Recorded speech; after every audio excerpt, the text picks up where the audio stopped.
ትንሽ ድምፄን ያዝ አድርጎኝ ይሆናል። ቀስ እያልኩም ቢሆን ለማውራት እሞክራለሁ ኢንሻአላህ።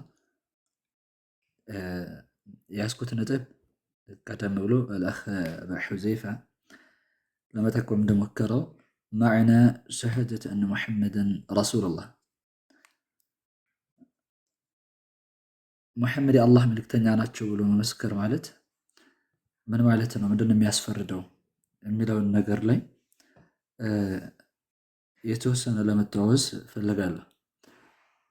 በመጀመሪያ ደረጃ ማወቅ ያለብን ነገር ቢኖር ባረከላሁ ፊኩም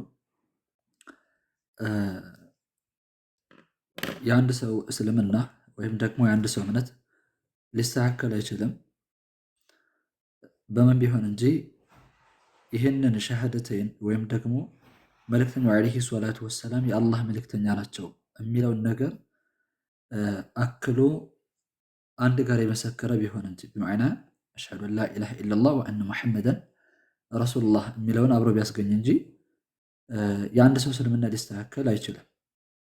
ኢዘን ባረከላሁ ፊኩም። ስለዚህ ይሄ ነገር ለአንድ ሰው ወደ እስልምና ለመግባት ምንድነው ማለት ነው? ቁልፍ ነው ማለት ነው። ቁልፍ ነው ማለት ነው። ኢዘን ይሄ ከሆነ ደግሞ የመጀመሪያው ላዘግየውና ወደ ሁለተኛው ወይም ደግሞ መልእክተኛው ዓለይሂ ሰላቱ ወሰላም የአላህ መልእክተኛ ናቸው ብለን ስንመሰክር ታዲያ ምን ማለታችን ነው የሚለውን ለመጠቋቋም ያክል እንግዲህ ከሚያስፈርዱ ውስጥ የመጀመሪያውና አንዱ ዑለማዎች ሲያስቀምጡ ጣዓቱሁ ፊማ አመር፣ መልእክተኛው ዓለይሂ ሰላቱ ወሰላም የአላህ መልእክተኛ ናቸው ብለን ስንመሰክር የሚያስፈርደው የሚያስጨብጠን ነገር ምን እያልን ነው? ይህንን ሻሃዳ ስንመሰክር መልእክተኛው ዓለይሂ ሰላቱ ወሰላምን ባዘዙት በሆነው ነገር መታዘዝን ነው። ምክንያቱም ሸሃዳን ምስክርነትን ኢዛ ለም ዩቃሪንሁ አመል ስራ አብሮት ተጣምሮት ካልመጣ ወይም ደግሞ በስራ የሚቀየር ካልሆነ ያ ሸሃዳ ትክክል የሆነ ምስክርነት አይሆንም ማለት ነው። ምናልባትም ሙጀረዱ ልኢድዓእ ባዶ የሆነ ሙገታና ሸሃዳ ነው ሊያስብለው የሚችለው ማለት ነው። ስለዚህ አንድ ሰው ማወቅ ያለበት በመጀመሪያ መልእክተኛው ዓለይሂ ሰላቱ ወሰላም የአላህ መልእክተኛ ናቸው ብዬ መስከር ያለው ሲል፣ ስለዚህ ላቡድ እሳቸው ያዘዟቸው የሆኑ አስተምሮቶችንና እሳቸው ያዘዟቸው የሆኑ ትዕዛዛቶችን ቀድረ ልስቲጣዕ በቻለ ልክ ያኔ መፈጸም መቻል አለበት ማለት ነው። ሸሃዳው የሚረጋገጠው በዛ ስለሆነ አላህ ስብሓነሁ ወተዓላ ቁል አጢዑ ላህ ወአጢዑ ረሱላ በላቸው፣ አላህን ታዘዙ፣ መልእክተኛውን ታዘዙ። ስለዚህም አላህ መልእክተኛው ዓለይሂ ሰላቱ ወሰላምን እንድንታዘዝ በእኛ ላይ ግድ አድርጓል ማለት ነው። ይሄ ከሆነ ደግሞ መልእክተኛው ዓለይሂ ሰላቱ ወሰላምን መታዘዝ ግዴታ ከሆነ የምንታዘዛቸው በምን ጉዳይ ላይ ነው? ምርጫ የለውም። ለምን?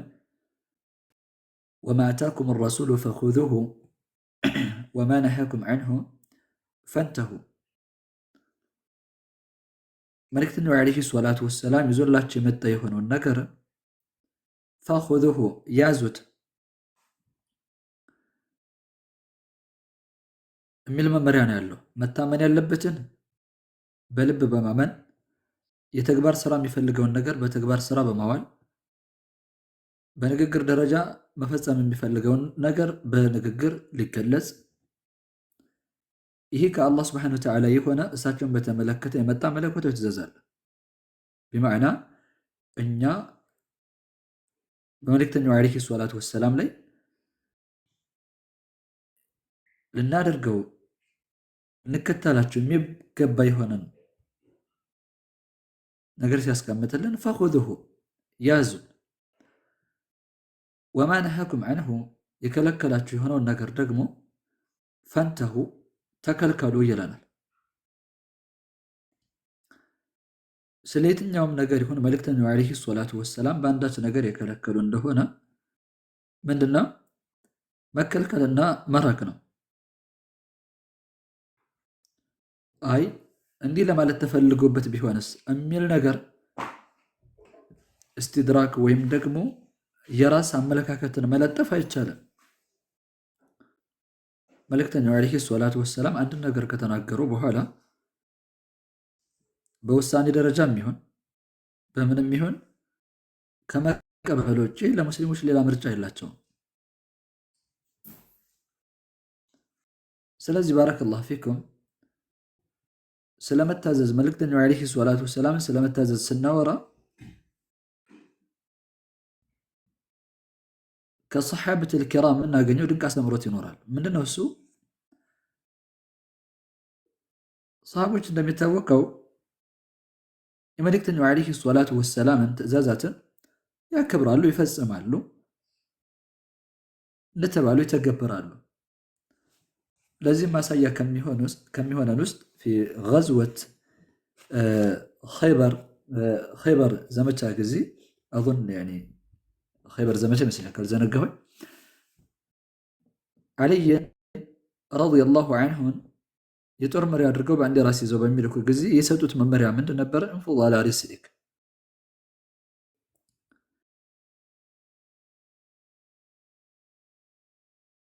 ቀያቸው ላይ እስከምትደርስ ድረስ ምን አድርግ? ቀጥታ በርጋና በስካና በሰኪና ተጓዛ አሉት። መመሪያ አልሰጡትም። በምን ላይ መጋደል እንዳለበት ምን ማድረግ እንዳለበት የተሰጠው መመሪያ የለም። ባንዲራ ሲያዙ የጦር መሪ ኃላፊ እንደሆነ ተነገረ፣ አደረጉ፣ ላኩት። ልብ በሉ፣ ቀጥታ ሄድ ነው የተባለው። የሆነ መንገድ ላይ ከሄደ በኋላ ይላሉ፣ የሆነ ጉዞን ከጀመረና ከሄደ በኋላ መመሪያ አልያዘም። ምን አደረገ? ባለበት ቆሞ ይላሉ፣ ወደኋላ እንኳ ሳይዞር ባለበት ቆሞ ያ ረሱላላህ የአላህ መልእክተኛ ሆይ አላ ማዛ ኡቃትል፣ በምን ላይ ነው የምጋደለው